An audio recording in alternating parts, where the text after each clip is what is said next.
There we go. Mm. So, to start off with, would you like to say your name and where you are? My name is Sergey Artushkevich. I'm from, originally I'm from Belarus, but now live in Poland, in Krakow. Okay. And as I think you know, the first big question is, who are you as a human being? And that can be values, passions, qualities, or whatever you'd like to share about yourself. Yeah, that's a tricky question to me because I I thought it would be that, but I really don't know what to answer because to see myself, I'm a like old hippie. Okay.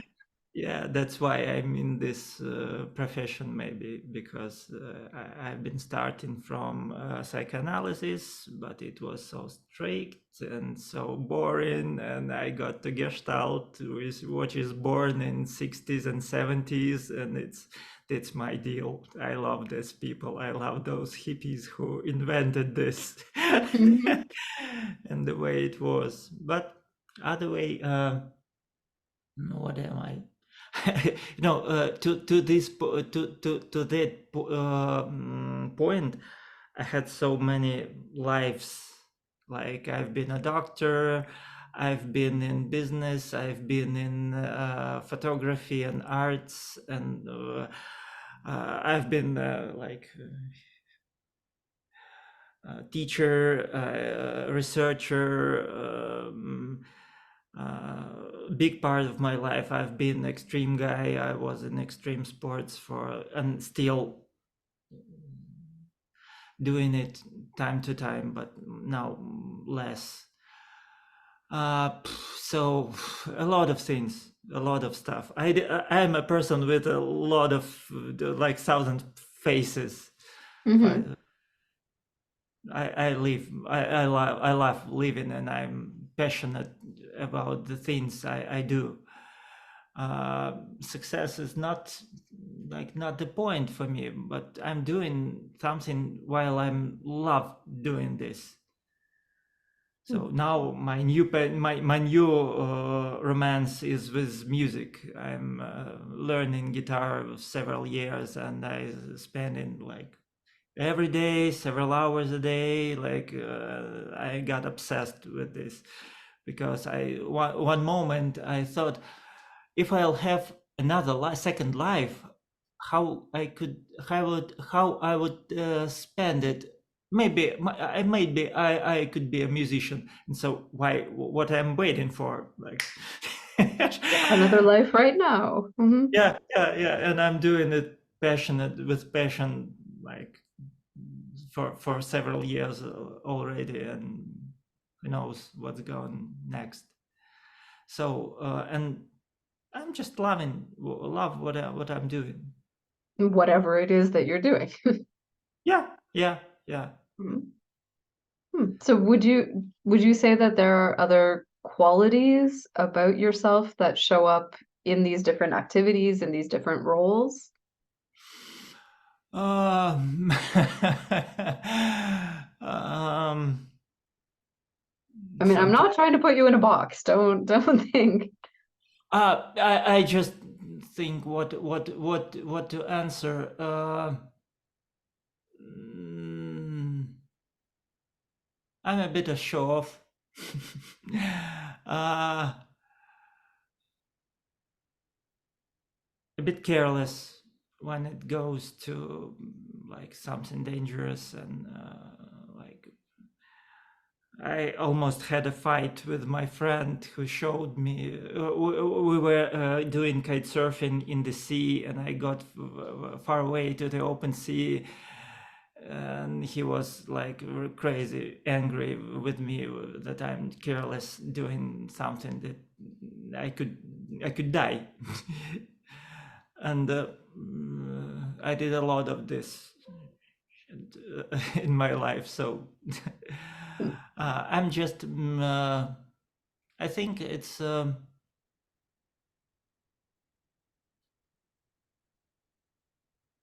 I'm I'm sometimes I'm getting anxious, of course, but something down below tells me that everything's gonna be all right. Hmm.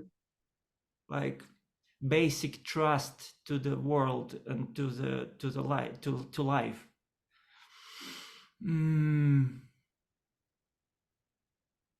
It's not easy to accept it for me, because I always thought of myself like anxious, always trembling about this and that, but something deep down, I'm careless, because I think it's gonna be fine. I can play whatever I want. Hmm. Well, and it might be fine for you. It might not be accessible for other people, but you might have a little bit more range or possibility. Yeah, that's I'm mm, just imagining seeing the beach from above, and there's a lot of people who are very comfortable on the sand, and then there's a few people comfortable in a bit of water, and there are very few people out there kite surfing on the open ocean. yeah, that's There's nothing uh, wrong with it, it's just the distribution on the bell curve. yeah, yeah, because I love seeing stuff from angles which you never reach when you're looking at from the beach. Hmm. It's such a beauty when you're like flying paraglider and seeing world from above, or diving in a sea and seeing these wrecked ships and sea life, and you could never see it if you don't risk, if you not have this range of Hmm. somebody says careless, somebody says bravery, but Well, I like think some people call it, a sense of adventure or courage and things like that. yeah. Hmm. But I'm getting older, and I'm getting like a little bit more aware of what I'm doing, so I'm like cutting the angles of this Hmm. activity. Oh no, awareness of mortality is setting in. Yeah, Ah. yeah. No, uh, never So know out that. of all of these adventures, I'm curious if there is a particular experience or a set of circumstances that you would say have shaped you really significantly.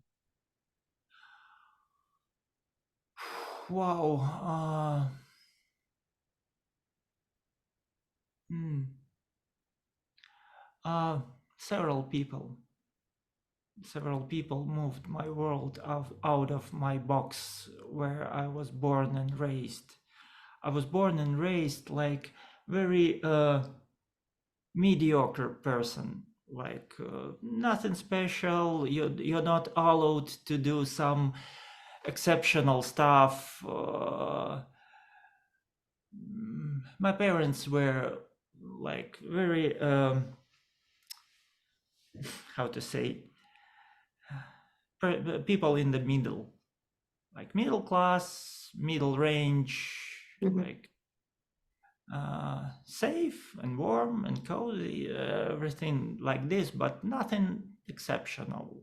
And one time I met people who are doing absolutely different, like meeting new friends in a university and see how do they live, and how what is their range. And it was like getting out of my old world, and I said, People wow, do yeah, this. yeah, I can do this, and I can live that life.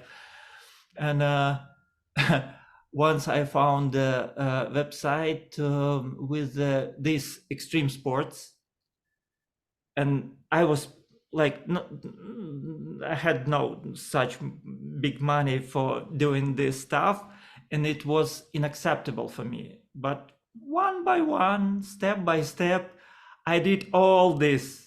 I did everything of this. And it was huge discovery that if you want something really, really, you can do it. And You figure it out. yeah, and I'm getting obsessed with it. I can think nothing about but this stuff, but I'm going in, and it shaped me like a lot. When the people show me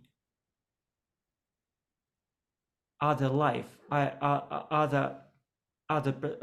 other range, it's Hmm. which is out of my range. And the most thing that shaped me those meetings. Okay. And so you mentioned, you're getting older.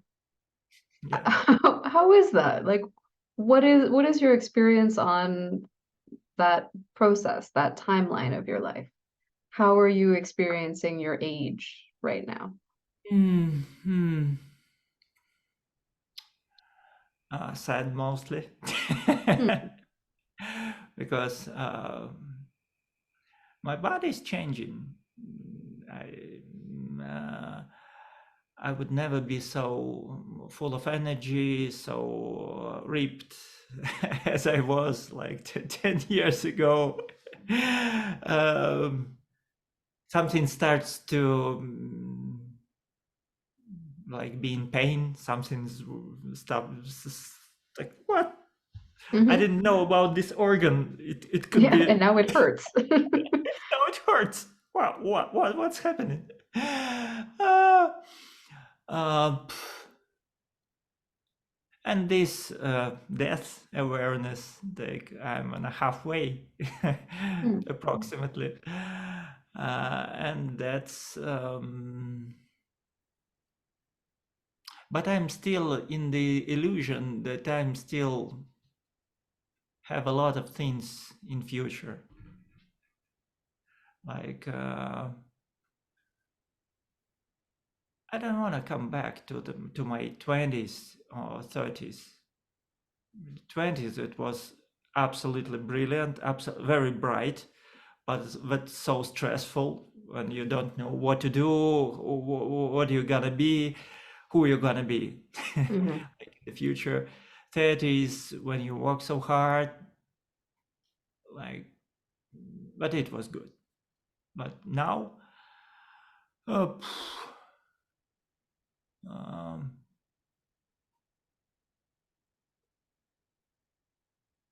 I don't know. But these days, these years, like last years when I moved from my home country, uh, kicked me out of this process. I don't think about future much. I don't think about age and this timeline.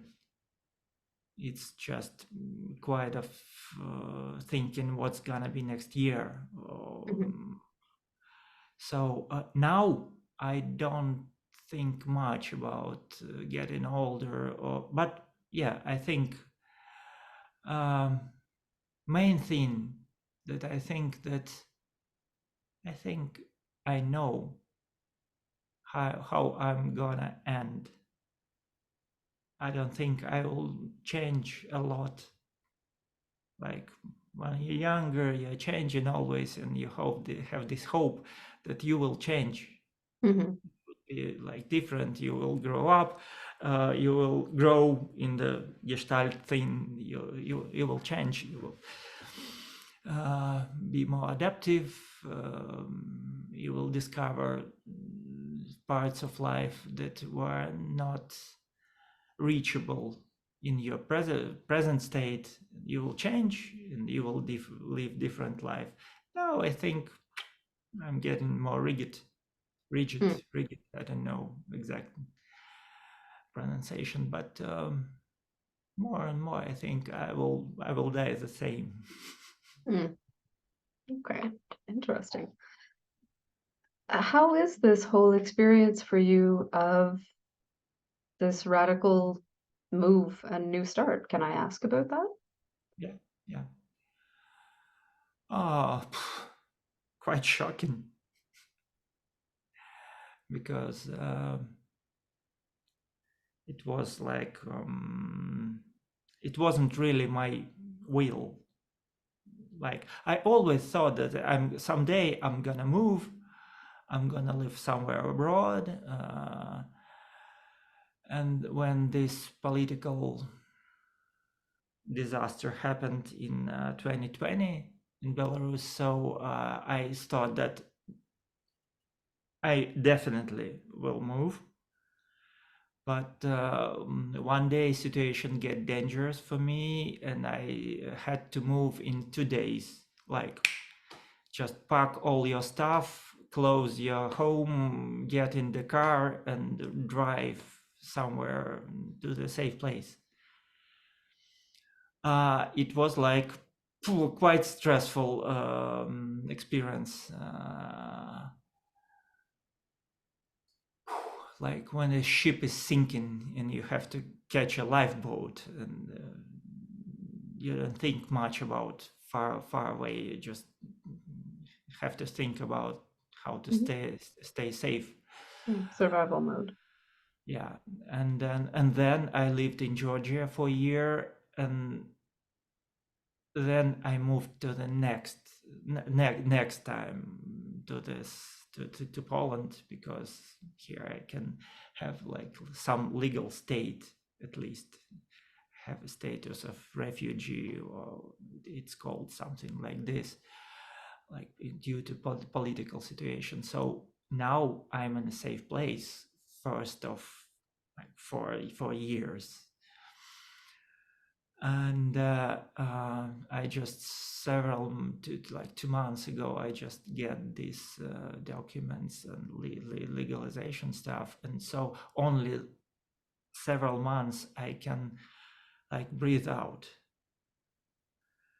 and I'm still like in the process of coping this stress. I'm still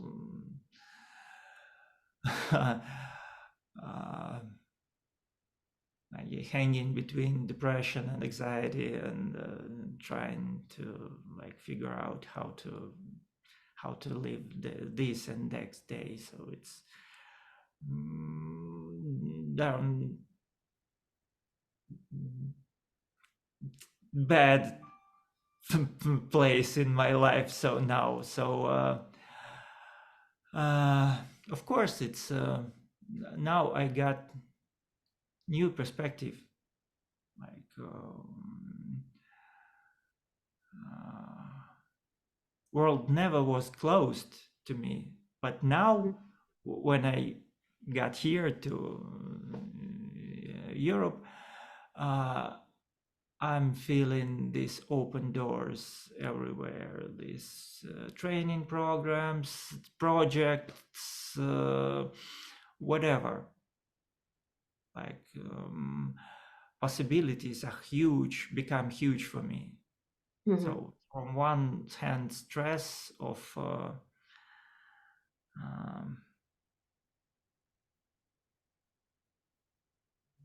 this indefinite future. So on the other hand, like huge freedom, so wide open, everything. It's so contrast. Yeah. Yeah, it's very different than controlled choice. Sounds very chaotic. I have not experienced that, but yeah, it's a love-hate relationship in my own life with post-traumatic growth. It's like, did it have to be this way? I could have grown differently, thank you, but fine. oh yeah, uh,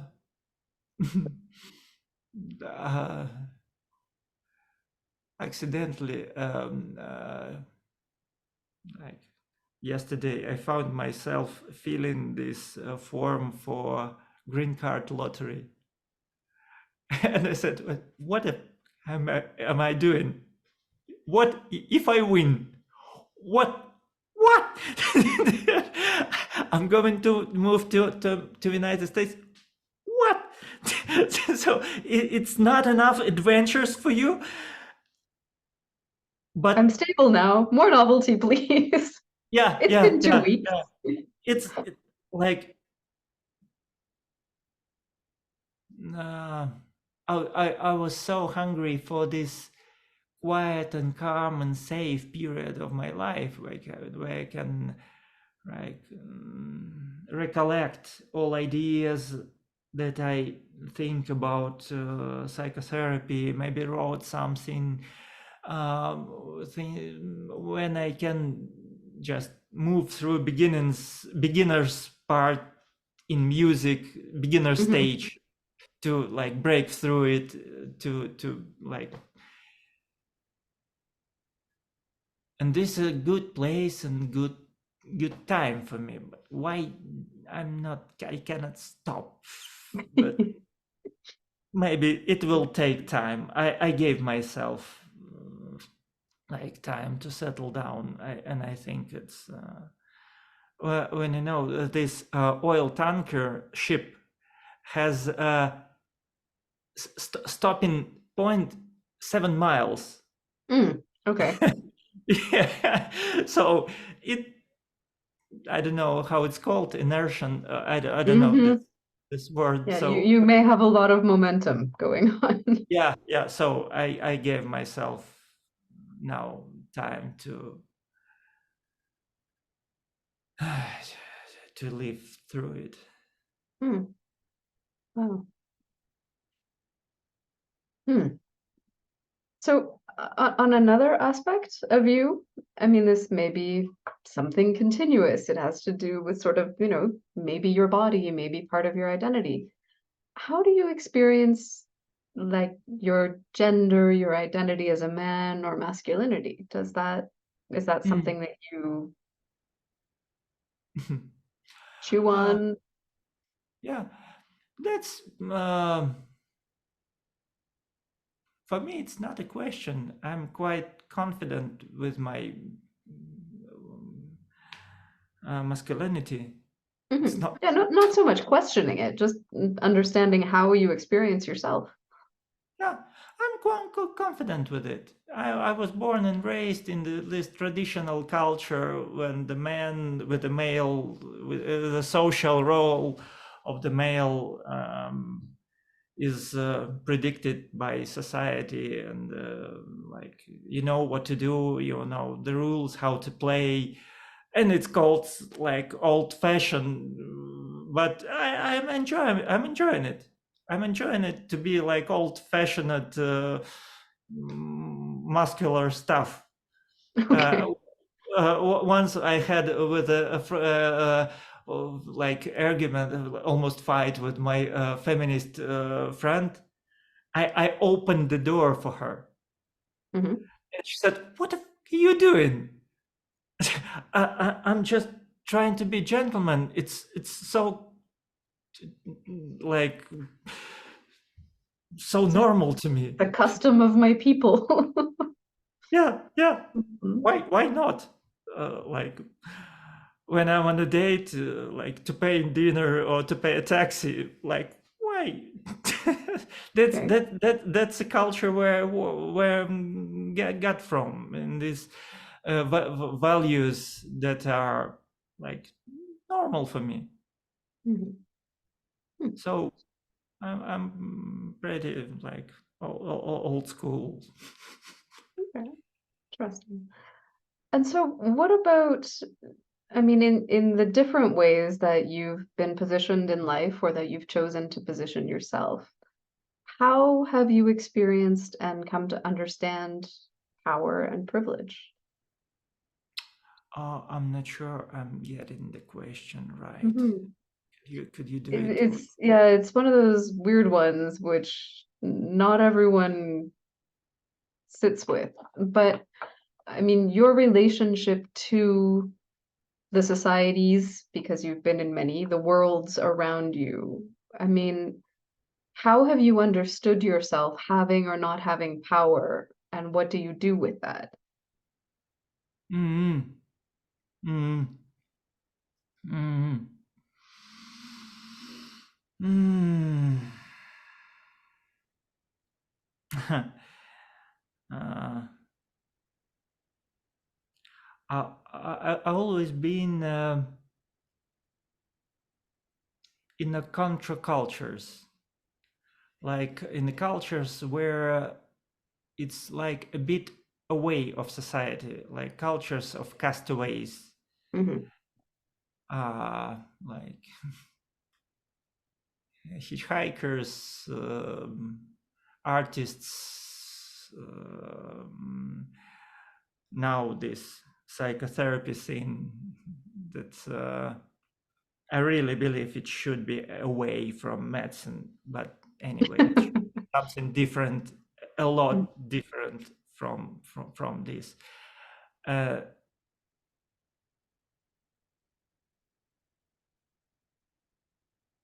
uh, my friend gave me the term influencer.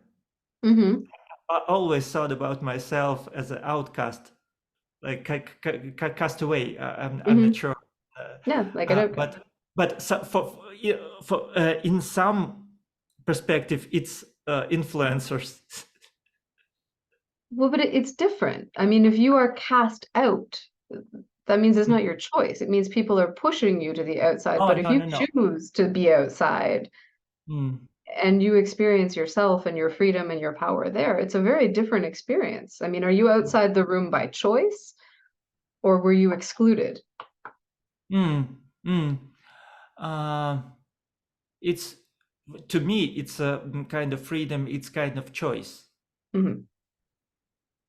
It's kind of choice. It's not pushed away. Hmm. So I believe that everything that you do influences the world, and it's enough power for me. Hmm. Um, if you speaking loud, if you're doing some pictures, showing some thoughts, it's influence. Uh, it's a thing like a psychotherapy, political thing that I believe in. That today is the age when people don't change the world uh,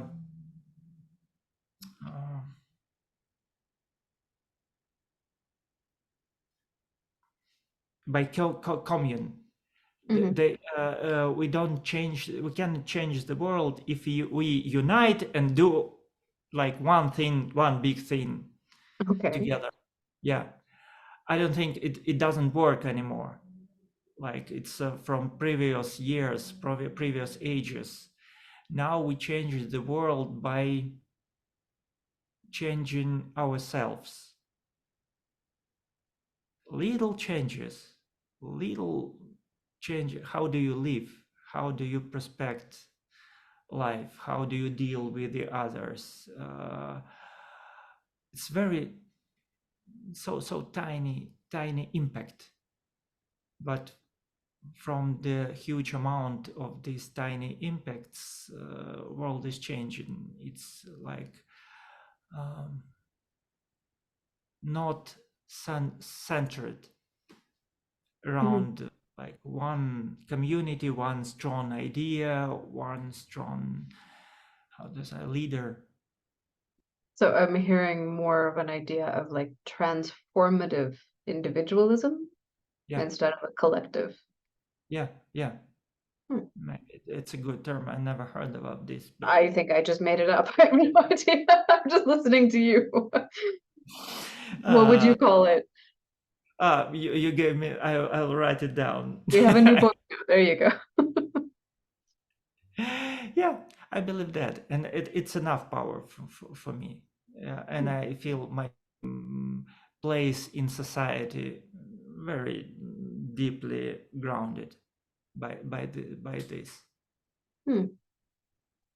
And even regardless of whether society gives you acknowledgement and privilege as, a citizen or not, or those kinds of status changes? How does Mm. that impact your experience? Mm.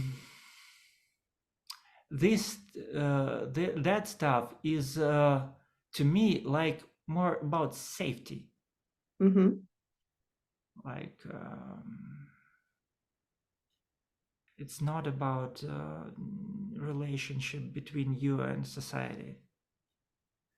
It's a absolutely different thing. You could be a citizen but have no absolutely no impact on this, or like do bad. Hmm.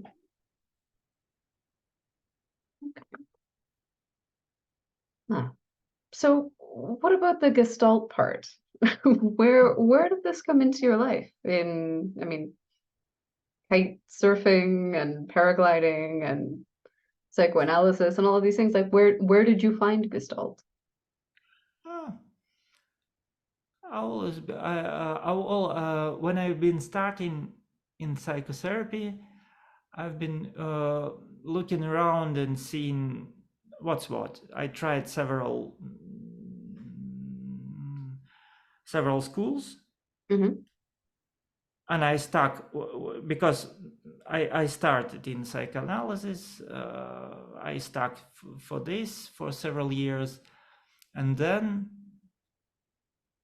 it started to me like a trap, like intellectual trap. Hmm. It's like kind of my personality that I like to overthink everything, and I found myself is turning to be like talking heads Hmm. with no life in it. And I said, which therapy has more life than Gestalt? Hmm. I don't know, maybe like body-centered therapy, like dancing therapy, maybe that one, but mm, maybe not for me. Hmm. So what is it in Gestalt that you found? Life, the people in Gestalt who I saw were so full of life compared to psychoanalysts, like Hmm. dried uh, grasshoppers, like in these chairs. Oh dear, that sounds very serious. Yeah, look at them. Well, you can't look at them, they're behind you. Yeah, I'm joking, of course. I'm Hmm. joking, of course. It's just my altitude, and I got to this trap by Hmm. myself. So, Gestalt helped me to like just to shift a little to another part of life, which is not so much used by me. Not Okay. intellectual, but I'm doing a lot of intellectual in Gestalt, and that's my sin. So, but anyway, it gives me like a kick to a body, to a feelings, to a like living experience. When Hmm. you're living with a client, not working, when you're living together, you're alive here. You has to be. It's your job to be alive in this chair. So Hmm. it influences me much. To me, it's inspiring. And so what are you doing with it? I mean, what is your involvement with Gestalt? Are you practicing, studying? Where are you taking it? Um, I've been studying for a year. I'm practicing. I like practicing for 12 years already. So I just finished my supervisor's course. Haven't certified because you have to be back home to to certify it as in my institution. Hmm. And I got tired of this, so I hope to do it maybe somewhere in Europe. second time supervisor's level. So now I'm just practicing. Just practicing. Yeah, That sounds just very simple. I don't believe you at all. yeah, and I'm doing a bit theory, trying to get to how to say recollect and combine everything I think about it in some idea, in some general idea. Maybe I have a dream to write something. I have ambitions about Gestalt therapy. Nothing wrong with that. And I am not ambition shaming. Yeah, So yeah. I got this a lot exciting. of, yeah. Um, I got a lot of ambition shame in past, so I'm trying to be gentle when I'm talking about what I want, what I dream of.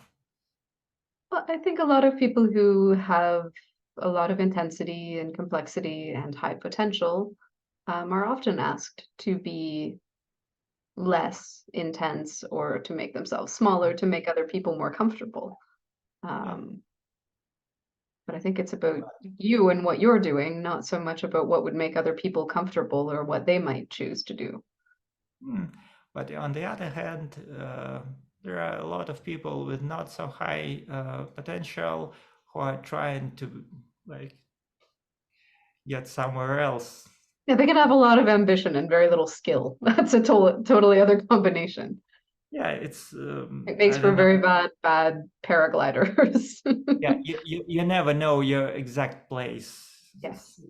You are just ambitious because you are narcissistic or whatever, or hysterical, Hmm. or you're just, or you really have potential that has to be discovered. Hmm. So I'm just trying. I'm Yeah, trying. I trust you know your own balance. Yeah, and I'm trying to enjoy the process, to Hmm. be like a professional philosopher. And it's perfect thing to do in Europe, like when you can walk this old town or see in a pub with a pint of Guinness and think this of this field perspective on all this holistic or phenomenological field and making some notes like old guys do in Europe. So Nice. I'm just enjoying the process, trying to. And how has your interaction or your experience with Gestalt affected you as a person? Uh, Ooh, it's not easy to explain to answer because I really don't know. Mm. I really don't know what to answer because I think it made me like a little bit more brave to express myself, to be myself, Mhm. to be honest. It gave me the bravery of being honest with who you are and what you feel and what you do. Mm.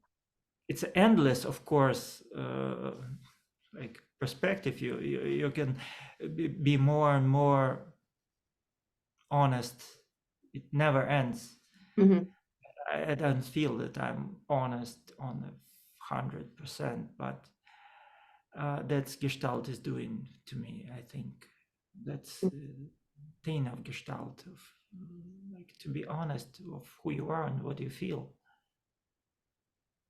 I enjoy that sense of sort of bottomlessness of there's more, and the way that it is expansive and Mm.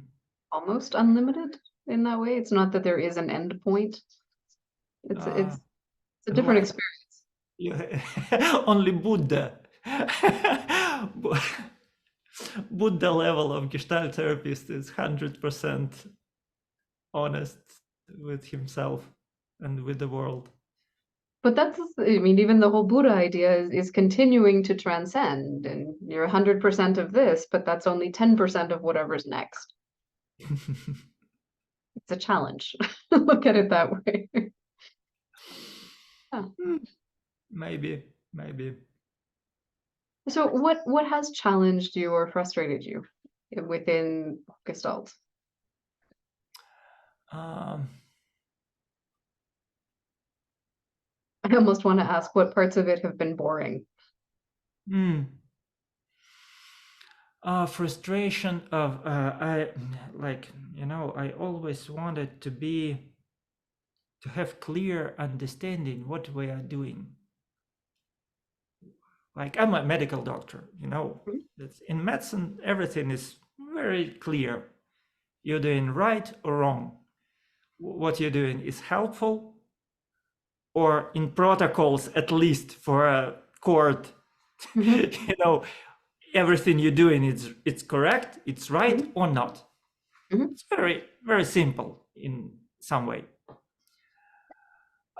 Most thing in Gestalt that stresses me, that's uncertainty. How to say, the uncertain. ambivalence, Yeah, everything is indefinite. Indefinite.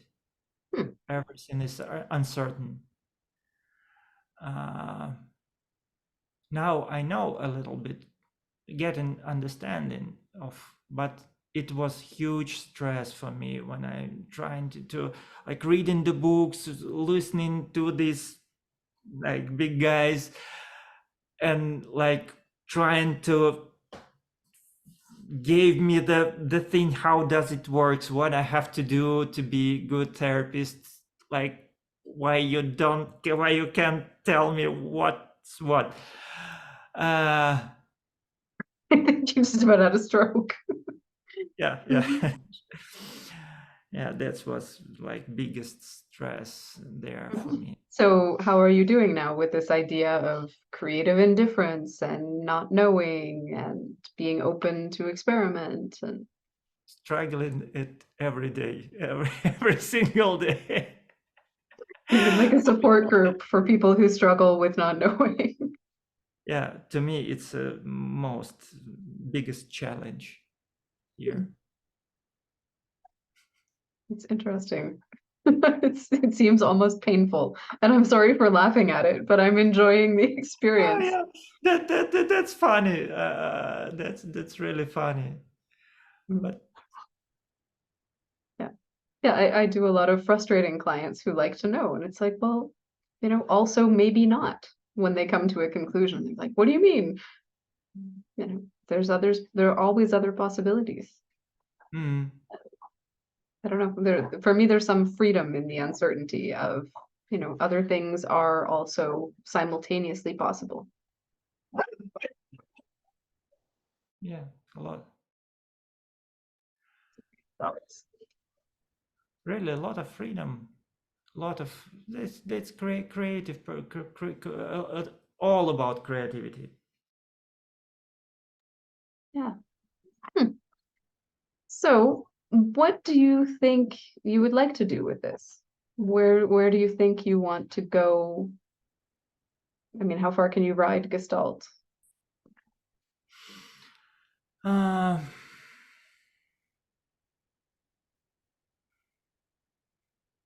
You don't know yet. yeah, sure, sure, sure. Sometimes I think that I want to switch to existential therapy because a little more uncertainty and a little more philosophy there. And I think those guys are a little even more closer to a real life, real existential. But I think when I'm get old, I'll be an existential therapist, Mhm. maybe in Gestalt way. If you spend enough time wandering around Europe and having cafes and Guinness, maybe it'll. Mhm. Yeah, yeah. Um, in some way, I dream about finding a language which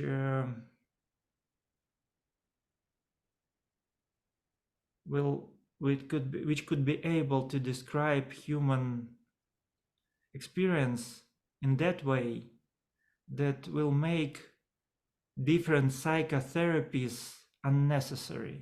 It would be Hmm. one only thing that we need. It's a language of description of human life, of human experience.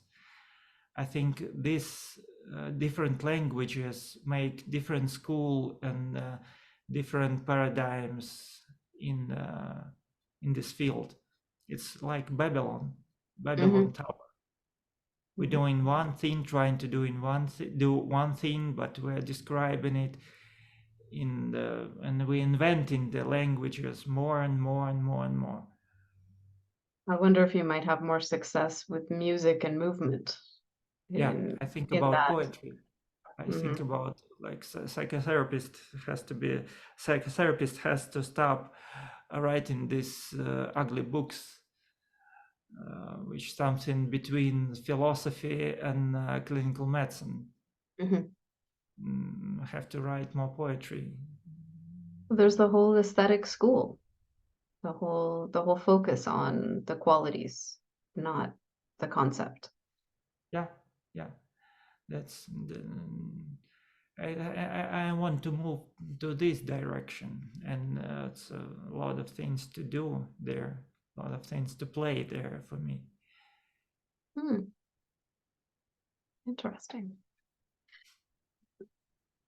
So, just a sort of, I mean, you've already said that you enjoy being maybe the outsider, if not the outcast. Mm. But how do you experience yourself in connection to these communities or institutions of Gestalt? It's a big problem to me. Hmm. It's my main problem. Finding places in the institutions. Um, Because in some ways you're overqualified, and in other ways I can imagine you are disqualified because your papers come from a different country in a different language. yep, yep. But anyway, it's not about papers. Hmm. It's about feeling myself in the community. Hmm. I really don't fit in community really good. Like in every society, I would be outsider. I'm trying to do something different, talk different, bring different ideas. Not because they're genius, just because they are different. Hmm. Sometimes it's stupid, but sometimes it makes people angry because every community talks more about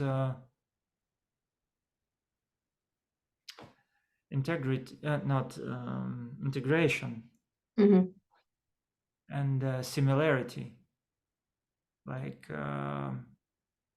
Which can disease. degenerate into confluence. Yeah, yeah. Every society which I experienced was more oriented on similarity than in Hmm. diversity. So maybe it's just my perspective. Maybe it's just my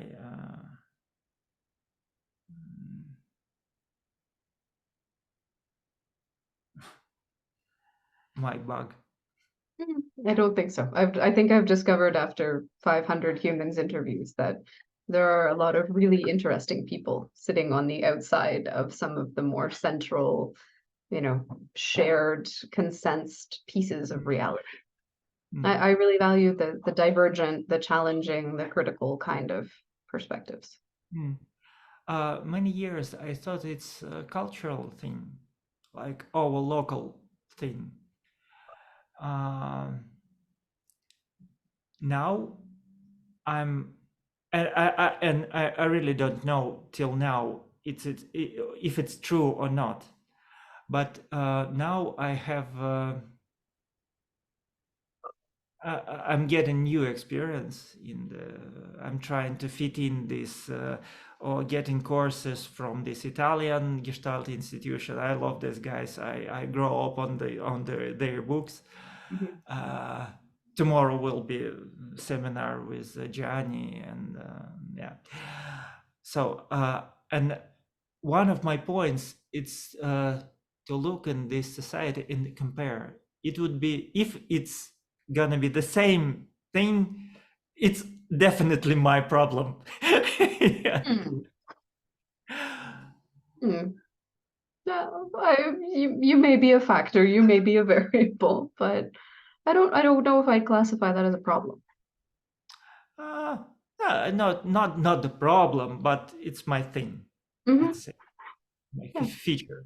I can say. yeah. I think I've done enough work on that. I just accept that I'm going to be the weird one. It's me. It is me. It's fine. I'll just start with that. I'm fit into this to this role, and I even change all my clothes to this freaky weirdo things. Like when I was living in Georgia, I left part of my dressings like more common and took with myself only this weirdo stuff. Hmm. Uh, I'm looking like a freak when I walk in the city. I'm enjoying it. Wonderful. Yeah, Enjoy even the if I costumes. met my clients somewhere, like for first time, it was like a bit of shame because they don't see me much. Like I think when that's you a work. gift, is when you meet a therapist who is weirder than you. I think it's a real gift. It's an invitation. It's like it's almost a challenge of, huh, I can bring more of my weird. I can do this too. You're modeling. You may not realize it, but Yeah, yeah.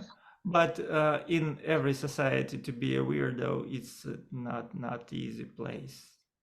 no.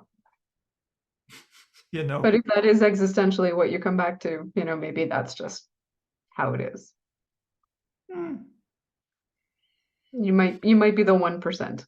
Not the richest 1%, but a different 1%. Yeah, and I think it's every role we are taken for society and from society, and we're playing this role for everybody. Hmm.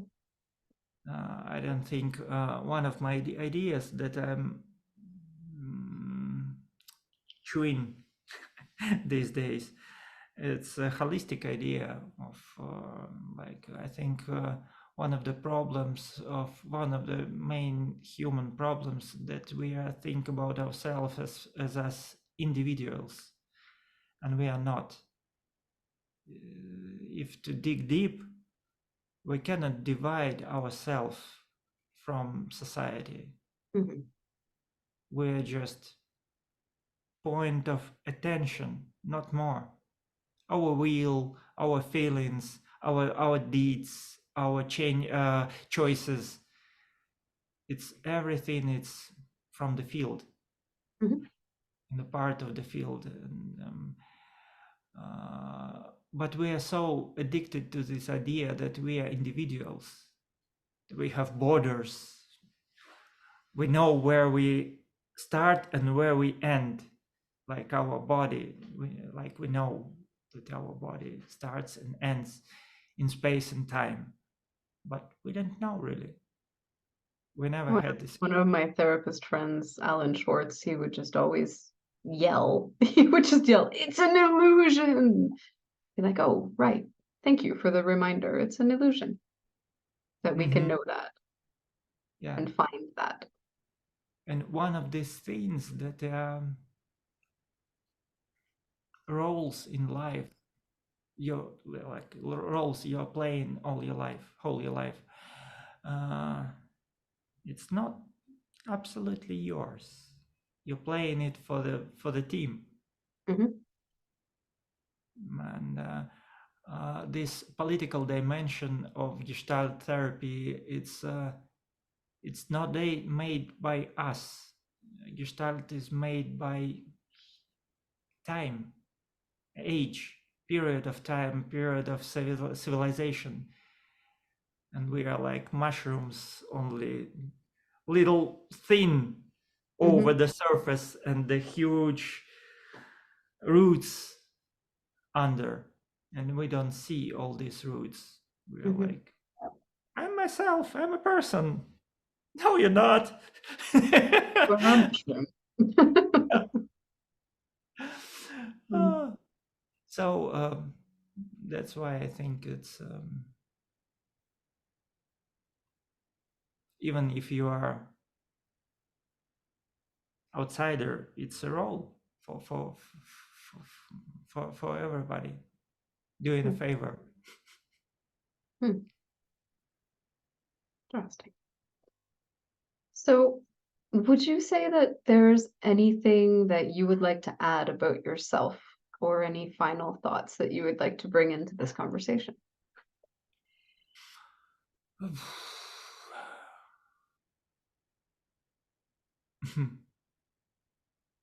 No, I'm not. I am Uh, very fine to wait for the book, for the new presentations of wherever you take your thoughts and your experiences as well. But hope someday. Maybe mhm, not. Maybe I will last as a man with a dream. But it would be a good way, like to be a man with a dream. mhm, hmm. Well, I'm feeling out of questions, and I'm just really enjoying the time with you. Um, but does it feel like it would be okay to leave this conversation here for now? Yeah, I think it's enough. Mhm. All right. Well, thank you. Thank you very much for sharing. Thank you for this meeting. It was really nice time.